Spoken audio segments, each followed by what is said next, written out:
Hallo und herzlich willkommen. Ich bin Jenny und es freut mich, dass ihr hier seid. Heute möchte ich zeigen, wie ich Hintergrundstanze mit Glitzer verziert habe. Zuerst zeige ich aber schnell die fertigen Karten, damit ihr sehen könnt, was ich damit meine. Für diese Technik braucht man doppelseitiges Klebeband.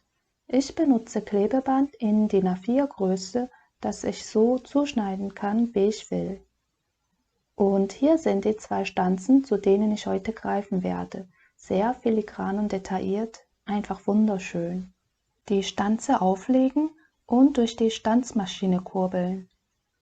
Hier ist der ausgestanzte Hintergrund und meine nach oben faltbare Basiskarte. Das Schutzpapier auf der Rückseite abziehen. Das abgezogene Schutzpapier von solchen Stanzen mit hübschem Muster hebe ich meistens auf, weil ich es später für andere Projekte als Schablone verwenden kann. Da ich eine sogenannte One-Layer-Karte basteln möchte, klebe ich es direkt auf die Vorderseite meiner Basiskarte. Nach dem Aufkleben fahre ich mit dem Falzbein nochmal kräftig drüber, damit auch alles gut festklebt. Zum Kolorieren greife ich zu Distress Oxide Inks in den Farben Abandoned Coral, Fossilized Amber und Salty Ocean. Hier habe ich einfach in der Mitte mit der Farbe Fossilized Amber begonnen. Mit einem Blending Brush trage ich die Farbe mit kreisenden Bewegungen auf. Bevor ich mit der nächsten Farbe Abandoned Coral weitermache, reibe ich die überschüssige gelbe Farbe auf einem leicht befeuchteten Lappen ab. Dann geht's weiter mit der nächsten Farbe. Auch hier trage ich die Farbe in kreisenden Bewegungen auf und verblende sie mit der bereits aufgetragenen gelben Farbe.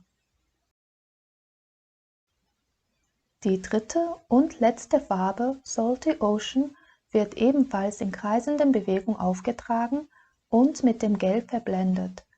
Dann greife ich wieder zu Fossilized Amber und trage eine weitere Schicht auf. Soweit bin ich fertig und diese Karte werde ich zum Trocknen zur Seite legen und mache weiter mit der zweiten Karte. Hier habe ich ein Brett, worauf ich Malerkrepp mit der klebrigen Seite nach oben befestigt habe. Dann den Hintergrund auflegen und alles zurechtzupfen und in Position bringen. Ich habe das Schutzpapier bereits abgezogen, es wäre allerdings leichter, den Hintergrund erst zu befestigen und dann das Schutzpapier abzuziehen. Dann lege ich vorsichtig Markerpapier drauf und klebe den Hintergrund so auf das Papier. Mit ziemlichem Druck fahre ich mit der Hand drüber, damit das Muster gut auf das Papier übergeht. Ich lege Schmierpapier drauf und gehe mit dem Falzbein drüber, damit auch alles gut festklebt. Zum Kolorieren nehme ich Marker. Hier fange ich mit dem dunkleren Grün an und gehe dann mit dem helleren Grünton drüber. Das Ganze habe ich abseits der Kamera fertig koloriert. Und jetzt kommen wir zu unserem Glitter. Dieses Glittertrio habe ich schon seit Ewigkeiten in meinem Bastelarsenal und heute werde ich zwei davon benutzen. Beginnen werde ich mit dem Silber. Das Schutzpapier ziehe ich vorsichtig ab und gebe das Glitter drauf. Den Überschuss lasse ich auf ein Schmierpapier fallen, dabei das Glitter am Papier entlang sozusagen gleitend fallen lassen. Den Vorgang wiederhole ich so lange, bis alle klebrigen Stellen mit Glitter bedeckt sind. Nachdem ich damit fertig bin, nehme ich ein Stück Schmierpapier, hier ist es Schutzpapier von doppelseitigem Klebeband, lege es auf den fertigen Hintergrund und reibe das Glitter gut in den Kleber ein. Wann immer ich doppelseitiges Klebeband benutze, hebe ich das Schutzpapier meist auf, um es für solche Angelegenheiten zu verwenden. Den Überschuss klopfe ich gut ab. Um sicherzugehen, dass alles festklebt und kein Glitter mehr später abgeht, nehme ich das Falzbein und gehe damit nochmal kräftig drüber. Zum Schluss klopfe ich den Überschuss ab. Jetzt ist das Glitter so gut eingearbeitet, dass kaum bis nichts mehr abkommt. In der Zwischenzeit ist die Tinte gut getrocknet, dass ich hiermit weitermachen kann. Vorsichtig ziehe ich das Schutzpapier ab und gebe das Glitter drauf.